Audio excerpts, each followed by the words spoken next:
May the gods watch over you. May the gods watch over you, he added. May they keep you from accidents and poor weather. There's only two of you and female at that, and times aren't good. Danger lurks everywhere. The girl opened her eyes widely. The courier felt a cold shiver sliding down his spine. Danger? The girl said suddenly in a strange, changed voice. The danger is quiet. You won't hear it getting closer on its grey feathers. I had a dream. The sand was warm from the sun. What? Plaggett froze. What are you talking about, miss? What sand? The girl shuddered and wiped her face. The apple mare shook its head. Siri, yelled the dark-haired woman outside. Hurry up. The girl yawned, looked at Plaggett, and blinked, as if surprised by his presence. The courier was silent. Siri, spoke the woman again. Have you fallen asleep over there? I'm coming, Lady Yennefer. When Plaggett finished saddling the horse and took it outside, there was no sign of woman or girl. The courier jumped onto the stallion and remembered the green eyes of the sleepy girl, her strange words. Quiet danger, grey feathers, warm sand. She must have been feeble-minded, he decided.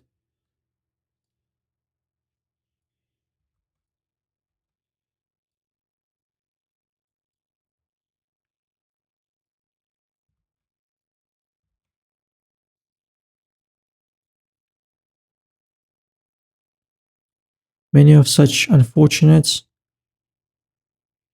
could be seen around these days.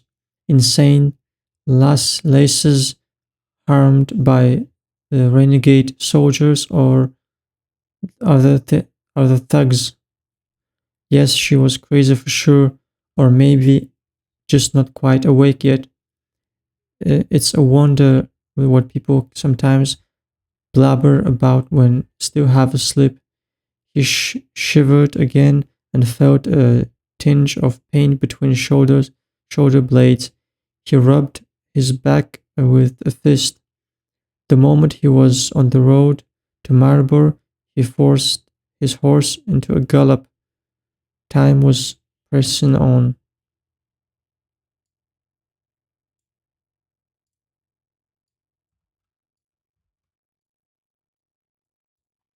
He didn't rest for long in Maribor. The day was not yet gone, and the wind was already blowing in his ears.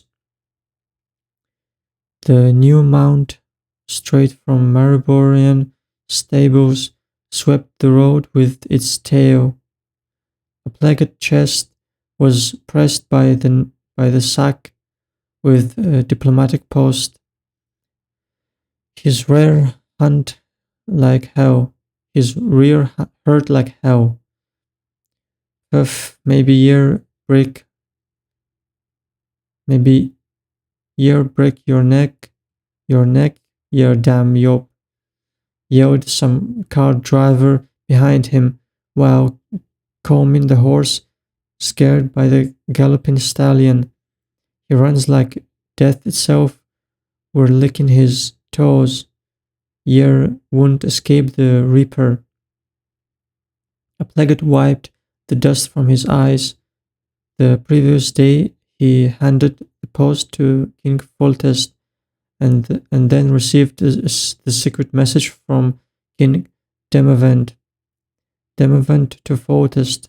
All is ready in Do Angra. The masquerades are waiting for orders. Planned time of action, second night of November. After the new moon, the boats must land on the other side of the river 2 days later. A flock of a flock of crows flew over the path. They were flying to the east in the direction of Mahakam, though Angra and Wengerberg. The courier kept repeating to himself content of the secret message from the king of Temeria to the ruler of Adim. Voltest to Dimavend. First, postpone the action. Smartasses are preparing a conference in Taned. This conference might change a lot. Second, the search for the lion cub can be called off. It's confirmed the cub is dead. A plague rushed his horse. Time was pressing on. The narrow path was blocked by carts. A plague slowly approached a long column of vehicles. He realized right away. He realized right away that he wouldn't be able to make his way past the jam. Turning away would now take too much time, and the thought of going around the obstacle through the forest at dusk didn't make him happy at all. What happened here? He asked the drivers of the last cart in the column. Two elderly men, of which one looked asleep and the other looked dead. Robbery, squirrels. Speak, I'm in a hurry. Before any of them had the chance to answer, shouts could be heard from the faraway head of the column. The drivers quickly jumped. The drivers quickly jumped onto the wagons and whipped their horses and oxes. The column started moving ahead. The sleeping old man woke up while the dead-looking one opened his eyes and stared at a plague. How impatient, he said. Oi, Sonny, ye sure are lucky. Had ye arrived there at noon, ye'd be standing here with us, waiting for a free pass. We're all in a hurry, all right, but we had ter wait. How ter get through the closed road? The road was closed. How come?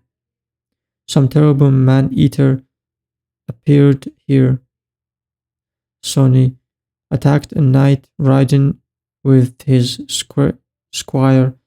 It said that the monster ripped the knight's head off and horse guts out. The squire managed to flee and came back with dreadful tales of the path being painted all over with blood. What kind of monster? Asked a plague. A dragon? No, not a dragon, said the other man. They say Mandirgor or something like that.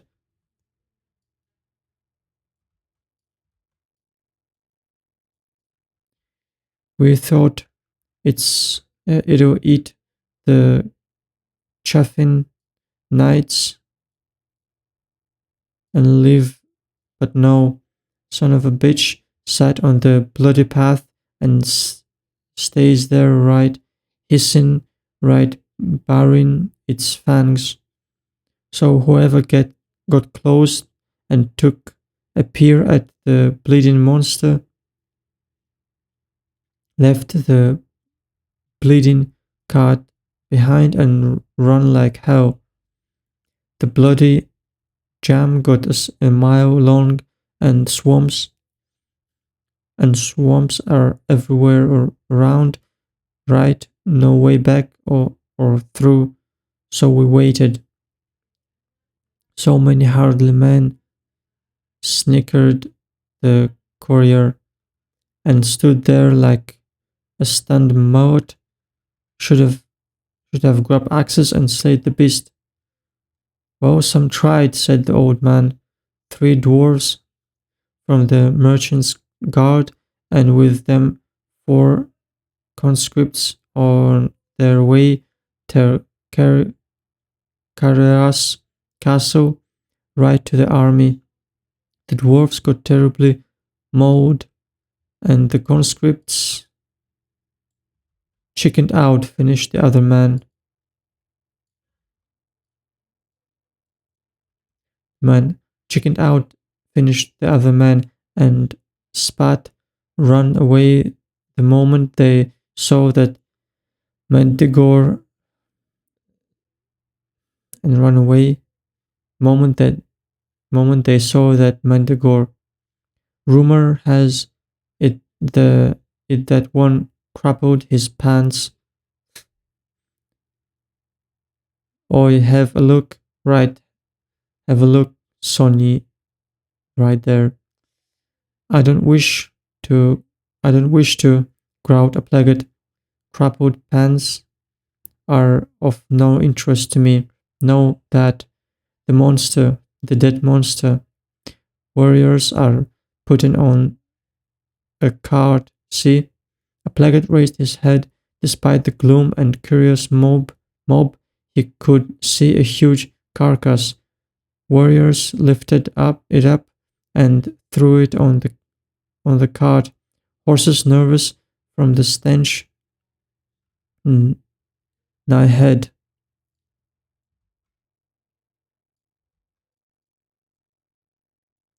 No stopping, yelled the soldier in command. Drive ahead, no blocking the pass. The elderly rushed the mules. A plague rode along. So it seems that the warriors did slay the monster after all. If only, snickered the elder warriors once they arrived did nothing but yell at people. Stand still, move away, do this. Stand still, move away, do this, do that. They didn't rush to the beast at all. They called for a witcher. For a witcher? Exactly. Assured him the other man. Someone recalled spotting a witcher in a village nearby. So they called for him. He rode past us later on. White hair, ugly gob, and a big sword. Less than an hour later, someone yelled that road is clear because the witcher killed the beast. So we started moving, and that when we arrived.